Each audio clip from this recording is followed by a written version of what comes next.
اعوذ باللہ من الشیطان الرجیم بسم اللہ الرحمن الرحیم ربی یسر ولا تعسر وتمم بالخیر وبک نستعین یا فتاح ربی زدنی علما۔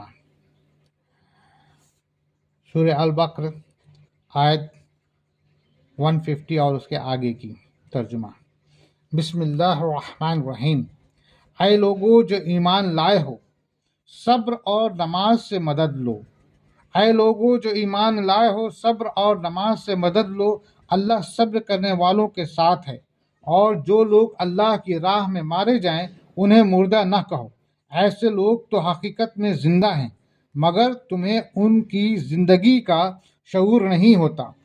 اور ہم ضرور تمہیں خوف و خطرہ، فاقہ کشی، جان و مال کے نقصانات اور آمدنیوں کے گھاٹے میں مبتلا کر کے تمہارے آزمائش کریں گے۔ ان حالات میں جو لوگ صبر کریں اور جب کوئی مصیبت پڑے تو کہیں کہ ہم اللہ ہی کے ہیں اور اللہ ہی کی طرف ہمیں پلٹ کر جانا ہے۔ انہیں خوشخبری دے دو، ان پر ان کے رب کی طرف سے بڑی عنایت ہوگی، اس کی رحمت ان پر سایہ کرے گی۔ اور ایسے ہی لوگ راست رو پر ہیں۔ یقیناً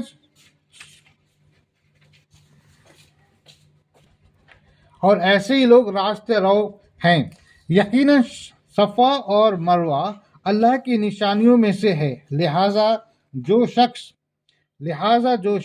بیت اللہ کا حج یا عمرہ کرے اس کے لیے کوئی گناہ کی بات نہیں کہ وہ ان دنوں پہاڑیوں کے درمیان سعی کر لیں، اور جو برزہ اور غیبت کی کوئی بھلائی کا کام کرے گا اللہ کو اس کا علم ہے اور وہ اس کی قدر کرنے والا ہے۔ یقیناً صفا اور مروہ اللہ کی نشانیوں میں سے ہے، لہٰذا جو شخص بیت اللہ کا حج یا عمرہ کرے اس کے لیے کوئی گناہ کی بات نہیں کہ وہ ان دونوں پہاڑیوں کے درمیان سعی کرے، طواف کرے، اور جو برزاور غبت کوئی بھلائی کا کام کرے گا اللہ کو اس کا علم ہے اور وہ اس کی قدر کرنے والا ہے۔ بے شک جو لوگ ہمارے نازل کی ہوئی روشن تعلیمات اور ہدایت کو چھپاتے ہیں، درا حالیہ کی ہم انہیں سب انسانوں کی رہنمائی کے لیے اپنی کتاب میں بیان کر چکے ہیں۔ یقیناً جانو کہ اللہ بھی ان پر لعنت کرتا ہے اور تمام لعنت کرنے والے بھی ان پر لعنت بھیجتے ہیں۔ البتہ جو اس روش سے باز آ جائے اور اپنی طرز عمل کی اصلاح کر لے اور جو کچھ چھپاتے تھے اسے بیان کرنے لگیں ان کو میں معاف کر دوں گا، اور میں بڑا درگزر کرنے والا اور رحم کرنے والا ہوں۔ بے شک جن لوگوں نے کفر کا رویہ اختیار کیا اور کفر کی حالت ہی میں جان دی، یعنی کہ انتقال کر گئے، ان پر اللہ اور فرشتوں اور تمام انسانوں کی لعنت ہے۔ ایسی لعنت زندگی کی حالت میں وہ ہمیشہ رہیں گے، ایسی لعنت زدگی کی حالت میں وہ ہمیشہ رہیں گے، نہ ان کی سزا میں تخفیف ہوگی اور نہ انہیں پھر کوئی دوسرا مہلت دی جائے گی۔ تمہارا خدا ایک ہی خدا ہے، اس رحمان اور رحیم کے سوا کوئی اور خدا نہیں ہے۔ اس حقیقت کو پہچاننے کے لیے اگر کوئی نشانی اور علامت درکار ہے تو جو لوگ عقل سے کام لیتے ہیں ان کے لیے آسمانوں اور زمین کی ساخت میں رات اور دن کی پیہم ایک دوسرے کے بعد آنے میں، ان کشتیوں میں جو انسان کی نفع کی چیزیں لیے ہوئے دریاؤں اور سمندروں میں چلتی پھرتی ہیں، بارش کے اس پانی میں جسے اللہ اوپر سے برساتا ہے، پھر اس کے ذریعے سے مردہ زمین کو زندگی بخشتا ہے، اور اپنے اسی انتظام کے بدولت زمین میں ہر قسم کی جاندار مخلوق کو پھیلاتا ہے، ہواؤں کی گردش میں اور ان بادلوں میں جو آسمان اور زمین کے درمیان طبعی فرمان بنا کر رکھے گئے ہیں۔ بے شمار نشانیاں ہیں، مگر واحد خدا بندی پر دلالت کرنے والے ان کھلے آثار کے ہوتے ہوئے بھی کچھ لوگ ایسے ہیں جو اللہ کے سوا دوسروں کو اس کا ہمسر اور مد مقابل بناتے ہیں، اور ان کے ایسے گرویدہ ہیں جیسے اللہ کے ساتھ گرویدگی ہونی چاہیے۔ حالانکہ ایمان رکھنے والے لوگ سب سے بڑھ کر اللہ کو محبوب رکھتے ہیں۔ کاش جو کچھ عذاب کے سامنے دیکھ کر انہیں سوجھنے والا ہے وہ آج ہی ان ظالموں کو سوجھ جائے کہ ساری طاقتیں اور ساری اختیارات اللہ ہی کے قبضے میں ہے بے شک، اور یہ کہ اللہ سزا دینے میں بھی بہت سخت ہے بے شک۔ جب وہ سزا دے گا اس وقت کیفیت یہ ہوگی کہ وہی پیشوار اور رہنما جن کی دنیا میں پیروی کی گئی تھی اپنے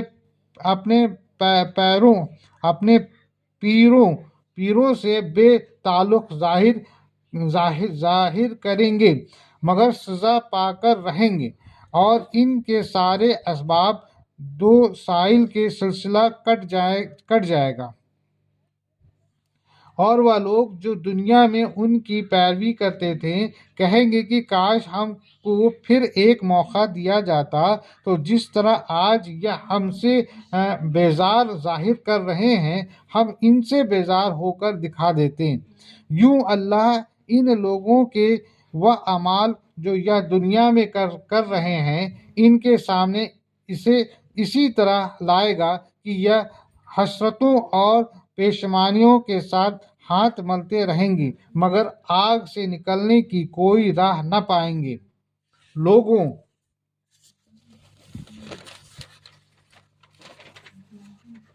لوگوں زمین میں جو حلال اور پاک چیزیں ہیں انہیں کھاؤ اور شیطان کے بتائے ہوئے راستوں پر نہ چلو، وہ تمہارا کھلا دشمن ہے، تمہیں بدی اور فحش کا حکم دیتا ہے اور یہ سکھاتا ہے کہ تم اللہ کے نام پر وہ باتیں کہو جن کے متعلق تمہیں علم نہیں ہے کہ وہ اللہ نے فرمائی ہے۔ ان سے جب کہا جاتا ہے کہ اللہ نے جو احکام نازل کیے ہیں ان کی پیروی کرو تو جواب دیتے ہیں کہ ہم تو اسی طریقے کی پیروی کریں گے جس پر ہم نے اپنے باپ دادا کو پایا ہے۔ اچھا اگر ان کے باپ دادا نے عقل سے کچھ بھی کام نہ لیا ہو اور راہ راست نہ پائی ہو تو کیا پھر بھی یہ انہی کی پیروی کیے چلے جائیں گے؟ یہ لوگ جنہوں نے خدا کے بتائے ہوئے طریقے پر چلنے سے انکار کر دیا ہے ان کی حالت بالکل ایسی ہے جیسی چرواہوں جانوروں کو پکارتا ہے اور وہ حنق پکار کی صدا کے سوا کچھ نہیں سنتے۔ یہ بہرے ہیں، گونگے ہیں، اندھے ہیں، اس لیے کوئی بات ان کو سمجھ میں نہیں آتی۔ اے لوگو جو ایمان لائے ہو، اگر تم حقیقت میں اللہ ہی کی بندگی کرنے والے ہو تو جو پاک چیزیں ہم نے تمہیں بخشی ہے انہیں بے تکلف کھاؤ اور اللہ کا شکر ادا کرو۔ اللہ کی طرف سے اگر کوئی پابندی تم پر ہے تو وہ یہ ہے کہ مردار نہ کھاؤ، خون سے اور سور کی گوشت سے پرہیز کرو، اور کوئی ایسی چیز نہ کھاؤ جس پر اللہ کے سوا کسی اور کا نام لیا گیا ہو۔ ہاں جو شخص مجبوری کی حالت میں ہو اور وہ ان میں سے کوئی چیز کھا لے بغیر اس کے کہ وہ قانون شکنی کا ارادہ رکھتا ہو یا ضرورت کی حد سے تجاوز کرے تو اس پر کچھ گناہ نہیں، اللہ بخشنے والا اور رحم کرنے والا ہے۔ بے شک حق یہ ہے کہ جو لوگ ان احکام کو چھپاتے ہیں جو اللہ نے اپنی کتاب میں نازل کیے ہیں اور تھوڑی سی دنیاوی فائدوں پر انہیں بھیٹ چڑھاتے ہیں، وہ دراصل اپنے پیٹ آگ سے بھر رہے ہیں۔ قیامت کے روز اللہ ہرگز ان سے بات نہ کرے گا، نہ انہیں پاکیزہ ٹھہرائے گا، اور ان کے لیے دردناک سزا ہے۔ یہ وہ لوگ ہیں جنہوں نے ہدایت کے بدلے ضلالت خریدی اور مغفرت کے بدلے عذاب مول لے لیا۔ کیسا عجیب ہے ان کا حوصلہ کہ جہنم کے عذاب برداشت کرنے کے لیے تیار ہیں۔ یہ سب کچھ اس وجہ سے ہوا کہ اللہ نے تو ٹھیک حق کے مطابق کتاب نازل کی تھی، مگر جن لوگوں نے کتاب میں اختلافات نکالے وہ اپنے جھگڑوں میں حق سے بہت دور نکل گئے۔ نیکی یہ نہیں کہ تم اپنے چہرے مشرق کی طرف کر لیے یا مغرب کی طرف، بلکہ نیکی یہ ہے کہ آدمی اللہ کو اور یوم آخر اور ملائکہ کو اور اللہ کے نازل کی ہوئی کتاب اور اس کے پیغمبروں کو دل سے ماننے اور اللہ کی محبت میں اپنا دل پسند مال رشتہ داروں اور یتیموں پر، مسکینوں اور مسافروں پر، مدد کے لیے ہاتھ پھیلانے والوں پر اور غلاموں کی رہائی پر خرچ کرے، نماز قائم کریں اور زکوٰۃ دیں، اور نیک وہ لوگ ہیں کہ جب عہد کریں تو اسے وفا کریں اور تنگی و مصیبت کے وقت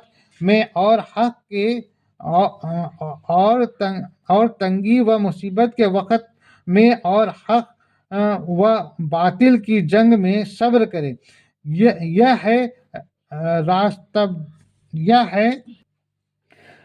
ہے راستہ باز لوگ، اور یہی لوگ متقی ہیں۔ اے لوگو جو ایمان لائے ہو، تمہارے لیے قتل کے مقدموں میں قصاص کا حکم لکھ دیا گیا ہے۔ آزاد آدمی نے قتل کیا ہو تو اس آزاد ہی سے بدلہ لیا جائے، غلام قاتل ہو تو وہ غلام ہی سے قتل کیا جائے، اور عورت اس جرم کی مرتکب ہو تو اس عورت ہی سے قصاص لیا جائے۔ ہاں، اگر کسی قاتل کے ساتھ اس کا بھائی کچھ نرمی کرنے کے لیے تیار ہو تو معروف طریقے کے مطابق خون بہا کر تصفیہ ہونا چاہیے، اور قاتل کو لازم ہے کہ راستی کے ساتھ خون بہا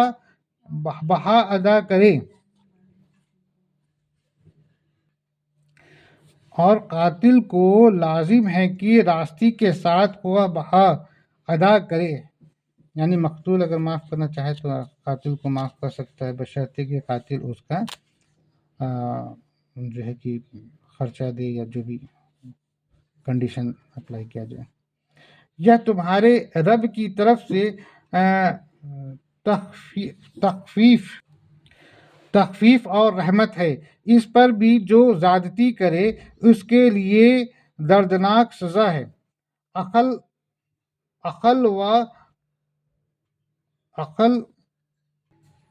عقل و خرد رکھنے والوں، تمہارے لیے قصاص میں زندگی ہے۔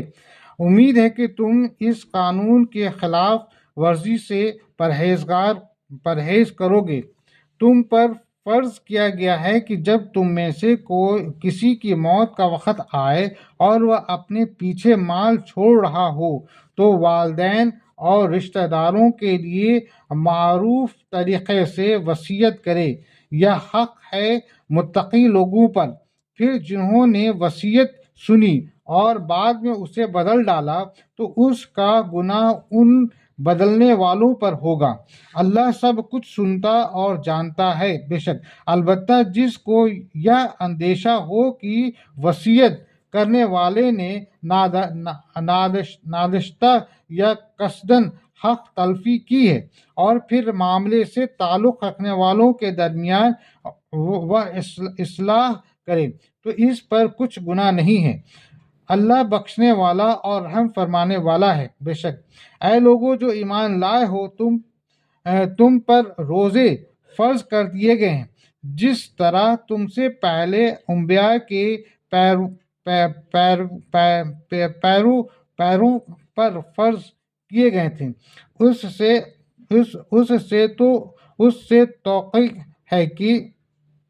توقع ہے کہ تم میں تقوی کی صفت پیدا ہوگی۔ چند مقرر دنوں کے روزے ہیں، اگر تم میں سے کوئی بیمار ہو یا سفر پر ہو تو دوسرے دنوں میں اتنی ہی تعداد پوری کر لے، اور جو لوگ روزہ رکھنے کی قدرت رکھتے ہوں پھر نہ رکھیں تو وہ فدیہ دیں۔ ایک روزے کا فدیہ ایک مسکین کو کھانا کھلانا ہے، اور جو اپنی خوشی سے کچھ زیادہ بھلائی کرے تو یہ اس کے لیے بہتر ہے۔ لیکن اگر تم سمجھو تو تمہارے حق میں اچھا یہی ہے کہ روزہ رکھو۔ رمضان وہ مہینہ ہے جس میں قرآن نازل کیا گیا، جو انسانوں کے لیے سراسر ہدایت ہے اور ایسی واضح تعلیمات پر مشتمل ہے جو راہ راست دکھانے والی اور حق و باطل کا فرق کھول کر رکھ دینے والی ہے۔ لہذا اب سے جو شخص اس مہینے کو پائے اس کو لازم ہے کہ اس پورے مہینے کے روزے رکھے، اور جو کوئی مریض ہو یا سفر پر ہو تو وہ دوسرے دنوں میں روزوں کی تعداد پوری کرے۔ اللہ تمہارے ساتھ نرمی کرنا چاہتا ہے، سختی کرنا نہیں چاہتا، اس لیے یہ طریقہ تمہیں بتایا جا رہا ہے تاکہ تم روزوں کی تعداد پوری کر سکو، اور جس ہدایت سے اللہ نے تمہیں سرفراز کیا ہے اس پر اللہ کی کبریائی کا اظہار و اعتراف کرو